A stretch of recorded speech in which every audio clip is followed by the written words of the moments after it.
So you mentioned working late. Hmm. Okay, here we go. We're going to get into it. Absolutely. So one thing that's really big, it's a big, me being a millennial, a big buzzword or big buzz term is work-life balance. And it's Yes. something I think it's gained popularity, especially through the social media age. And you have on one side this work-life balance where people are always talking about that and taking time for yourself and balancing your life. And then you have on another side the hustle culture, and that you need to hustle and you need to work. You need to be up at 4 o'clock in the morning and go to bed at midnight and start over the next day, where it's almost kind of insanity. So you have hustle culture, and then you have work life balance. And one thing that I noticed going through my growing up is you always had a very strong work ethic, and you would work the hours it took to be successful. But one caveat is growing up, I was, heavily invested in sports and, Little League Baseball. I did 1 year of AYSO soccer and so on and so forth. And you always made time to be the coach or the manager, the main coach on the team. So the person that would set the lineup or set the agenda for the day. And typically those practices or the games as well would begin after I finished school. So that'd be like 3 o'clock. And you figure you're probably there. It's a time investment of at least 2 or 3 hours. How are you able to do that, to be, rising up to your company, having big responsibilities, yet still devote time to me? I will tell you that's a great question. Here's why. What we're seeing today with people starting to ask for time off to get things accomplished in their own personal life, people do personally develop or just time off for them for whatever reason it may be, was already in play in my day. But what did it require for me was serious time management. I would take a piece of paper 2 or 3 months before I got the calendar of baseball and work life and map out every day, every hour of my schedule for that period of time. I Mm. reduced and eliminated all activity. I was not just starting early in the morning to start early in the morning and have my cup of coffee. I was not staying late just to be a martyr. I had a purpose and a process that I would apply. And so for that, when that moment hit, I became as an individual more of a strategic manager and a planner. Mm. And you had to set more objectives.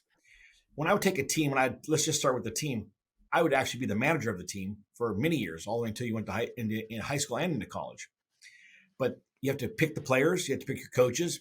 And I would always predict my win record before the season would even begin when I talked to the initial managers. I said, this year, we're going to finish in second place due to the lineup we have. I can feel right now we're coming, and we'd end up right in second place. Or this year, we're Yeah. going to take the national city league championship if possible, right? And they said, how do you know this? I said, I feel that I could generate a third of the points. My team can do 2/3 of the points, and you each are going to owe me a couple extra points each game yourself by your actions engaged in this game. They Mhm. just think, oh, what are you talking about? But it was so amazing that everyone in that field had to have a reason there. And if you didn't pull the weight, I was in your or on you very quickly. Let's put it that way, to helping these young men to be successful, right? And then they learned the same thing, the work ethic. And I would see they would then bring their sons out and work with them. The other thing that we had through the work life experience I thought was important was the time management. I think I missed very few of your games all through your life, Yeah, except for the ones during Labor Day, because I always had to go to the NRA food show. And that that's right. Friday, Saturday, Sunday, I have to leave the team to the other coaches. It would drive me crazy. I'd be on the phone. At that time, it was a flip phone. I'd be calling and get the score where we're at, do this, do that, giving directions from my external position was kind of funny. But I didn't take myself as a fan to watch you grow up. I wanted to be a participant Yeah, in you're your very life. much.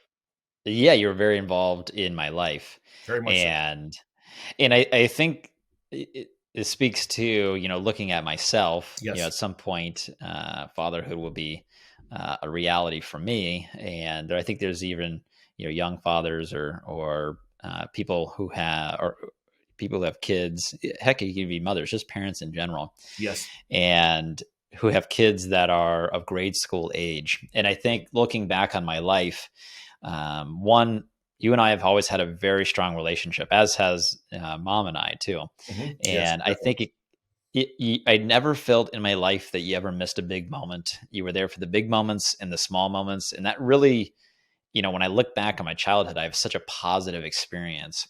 Mhm. And you let me be a kid, but you were also there to be supportive. So I think it's incredible. You've kind of touched on it a little bit, but how much work that you did have. And I remember, I'd go to school, we'd have baseball or some sort of activity in the afternoon. And then, after I'd go to bed, you might start working to finish up for the day. And I'm very appreciative of that. And it's built, like I mentioned, this strong relationship.